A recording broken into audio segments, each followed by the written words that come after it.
ఆ క్రైస్తవ సమాజానికి పరిరక్షకుడి కింద నమ్మట్లేదు మేము. అవునా? ఓకే. ఇప్పుడు గత 5 సంవత్సరాల్లో చూసుకుంటే మీరు అంటున్నారు, ఇప్పుడు కొన్ని చెప్పారు, ఏది కన్వర్షన్స్ లేకపోతే బ్యాప్టిజాలు ఇవన్నీ. నేను చెప్తాను అసలు మాకు ఏం చేశాడో. ఇంకా హిందూ ధర్మానికి ఏదో తక్కువ చేశాడు ఏదో అంటున్నారు కదా మీకు. మాకైతే నెగిటివ్ చేశాడు మొత్తం, దాన్ని ఆ ధర్మాన్ని అసలు లేకుండా చేయాలని ట్రై చేశాడు. అది వివరాలు చెప్తాను. మాకైతే నెగిటివ్ చేసేసాడు మా క్రిస్టియానిటీకి, మా ధర్మానికి. మీరే ఈ చెప్తే మీరే అంటారు అవునా మీ క్రిస్టియన్ సమాజానికి ఇంత చేశాడా అని. మాకు 12,000 ఎయిడెడ్ స్కూల్స్ ఉంటాయి. దాంట్లో 99% క్రిస్టియన్సీయే ఉంటాయి. అవన్నీ క్లోజ్ చేశారు. Machinery schools 12,000 aided schools state wide. ఆ తర్వాత మాకు లోన్స్ కానీ ఏమీ లేవు. అసలు 3.5 సంవత్సరాలు మా పాస్టర్లను రానియలేదండి.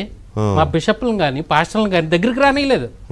ఎందుకనట, నాకు క్రిస్టియన్ ముద్ర పడుతుందని. నాకు క్రిస్టియన్ ముద్ర పడుతుంది కాబట్టి మీరు ఎవ్వరూ నా దగ్గరికి రావద్దు. ముద్ర పడేది ఉంది. భారతి గారు బైబిల్ పట్టుకుని బాహాటంగానే తిరుగుతారుగా, ప్రార్థనలు చేస్తారుగా, ఇంకా ముద్ర పడేది ఉంది. ఆమె మంచి భక్తురాలండి. అదే ఈయన ఈ సీఎం అయినాక ఆమెను కూడా నాశనం చేశాడు. ఆమె చేయలేదు, ఆమె కఠినంగానే ప్రాక్టీస్ చేస్తుంది. చివరిలో అయిపోయింది.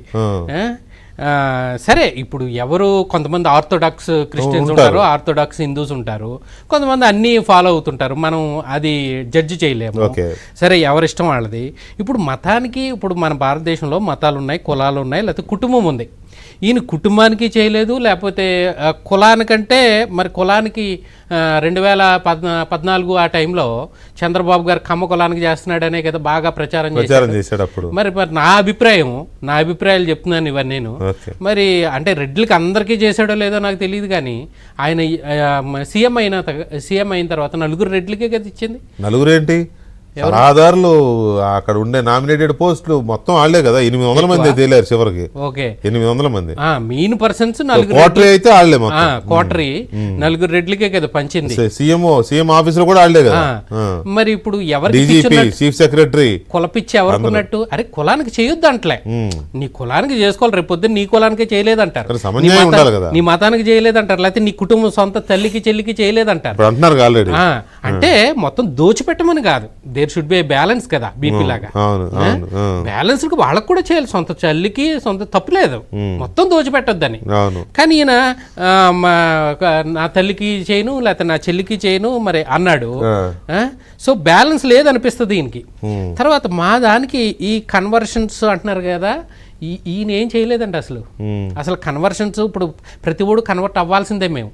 ఇప్పుడు ఒక ముస్లింకి పుడితే ముస్లిం, ఇంకోటి ఏంటి, హిందూకి పుడితే హిందూ, క్రిస్టియన్కి పుడితే క్రిస్టియన్ కాదు. అన్లెస్ ఆడికాడు గ్రహింపు వచ్చినాక యేసు ప్రభుని నమ్ముతానని ఆడికాడు సమర్పణ చేసుకుంటే అప్పుడు క్రిస్టియన్. అది ఎవరికైనా ఉంటుంది. తల్లిని కూడా లేకపోతే నా భార్యని కన్వర్ట్ చేయడానికి లేదు, నేను నా కొడుకుని కూడా కన్వర్ట్ చేయడానికి లేదు. మేము ఫోర్సిబుల్ కన్వర్షన్ బైబిల్ యాక్సెప్ట్ చేయరు, మా పాస్టర్లో చేయరు, మా పాస్టర్లు కూడా చేయరు. మేము చేస్తే దేవుడు మమ్మల్ని ఎక్కడ అడుగుతాడు, మేము చేయకూడదు. ఓన్లీ ప్రచారం, ఆయన గురించి చెప్పడం మట్టుకే మా బాధ్యత. అంతేగాని మేము ఫోర్స్బుల్ ఏదైనా ఆశ చూపాం లేకపోతే ఇంకోటి చూపో. జోసెఫ్ గారు, అది ఏ మతంలో అయినా ఉంటుంది. ఇప్పుడు సపోజ్ హిందువుల్లో కూడా, హిందువులకు పుట్టిన పిల్లలు వాళ్ళు ఏదో మతం తీసుకుంటారని ఆపేదేవుడు. అవును, కాళ్ళు చేతులు కట్టేరు కదా, అలాగే మీరు కూడా. కానీ జగన్మోహన్ రెడ్డి హయాంలో మీరు జరగలేదంటున్నారు. దాదాపు 15% పే చేయించాడు. దానికి కొన్ని డేటా ఉంది, ఎంతమంది నేను మత మార్పిడి చేయించాడని. స్విమ్మింగ్ పూల్స్ లో బాప్టిజం చేయించాడు కదండి అక్కడ ఒకళ్ళు పెట్టి. ఆయనకు ఆ స్విమ్మింగ్ పూల్లో అది ఏదో అక్కడ ఆపర్చునిటీ లేక వాళ్ళ స్విమ్మింగ్ పూల్ వాళ్ళు తెలుసుంటే అడిగి చేసుకున్నారు వాళ్ళు.